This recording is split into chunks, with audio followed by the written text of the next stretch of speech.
30 సంవత్సరాలుగా అనేక పోరాటాలు చేస్తూ అనేక అవమానాలు ఎదుర్కొంటూ అనేక కుట్రలు అనేక కుతంత్రాలు అనేక శక్తులు మాదిగ జాతిని విచ్ఛిన్నం చేయాలని పగబట్టి ప్రతీకారం తీర్చుకోవాలని ఎవరు ఎన్ని కుట్రలు చేసినా ఈ రోజు మందకృష్ణ మాదిగ నాయకత్వంలో అంతిమంగా ఏబిసిడి వర్గీకరణ సుప్రీంకోర్టు ద్వారా సాధించుకోవడం మాదిగ జాతి నిజంగా గర్వకారణం.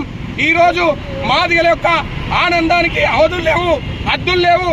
ఎన్ని సంవత్సరాలు 30 సంవత్సరాలుగా మా పిల్లల్ని ప్రాణాలు వదిలేసుకున్నాం, మా పిల్లలు ఆత్మహత్య చేసుకున్నారు. మేము 30 సంవత్సరాలుగా రోడ్డు మీద ఉద్యమం చేస్తున్నాం. ఏ రోజు కూడా మా ఆత్మస్థైర్యాన్ని దెబ్బతీసే ప్రయత్నం చేసినా ఏ రోజు వెనక్కిపోకుండా మందకృష్ణ మాదిగ నాయకత్వంలో 30 సంవత్సరాలుగా పోరాటం చేస్తున్నాం. హైకోర్టులో కొట్టేసినటువంటి ఈ రోజు ఆ జడ్జిమెంట్ ని ఈ రోజు కృష్ణన్న నాయకత్వంలో సుప్రీంకోర్టుకు పోయినాం. కోర్టుల మీద మాకు అపారమైన నమ్మకం ఉన్నది, మాకు గౌరవం ఉన్నది కాబట్టి కోర్టు ద్వారా సాధించుకోవాలనే ఉద్దేశంతో కోర్టుకు పోతే ఇవాళ 7 జడ్జిలతో ఇవాళ వర్గీకరణ అనుకూలంగా తీర్పించడం జరిగింది. నిజంగా ఇది దేశంలో ఒక వ్యక్తి సాధించిండు, ఒక కులం సాధించిందంటే ఇది నిజంగా చాలా గర్వకారణం. ఎందుకంటే అనేక మంది అనేక ఇబ్బందులు చేసినా వర్గీకరణ చివరిగా లక్ష్యాన్ని చేరుకున్నాం. అంతేకాదు ఈ రాష్ట్రంలో అనేక సంక్షేమ పథకాలు మాదిగలు సాధించారు.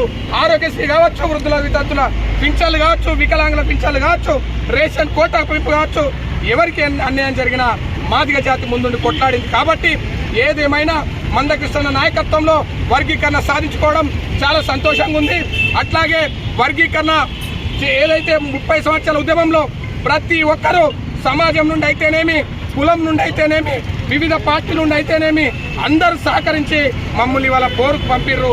దానికి మీకు ప్రత్యేకంగా ధన్యవాదాలు తెలియజేస్తున్నాం. ఏదైతే గౌరవ నరేంద్ర మోడీ కావచ్చు, గౌరవ అమిత్ షా కావచ్చు, గౌరవ కిషన్ రెడ్డి గారు కావచ్చు, అట్లాగే సమాజంలో ఉన్న అన్ని పార్టీలు, కుల సంఘాలు, ప్రజా సంఘాలు మద్దతు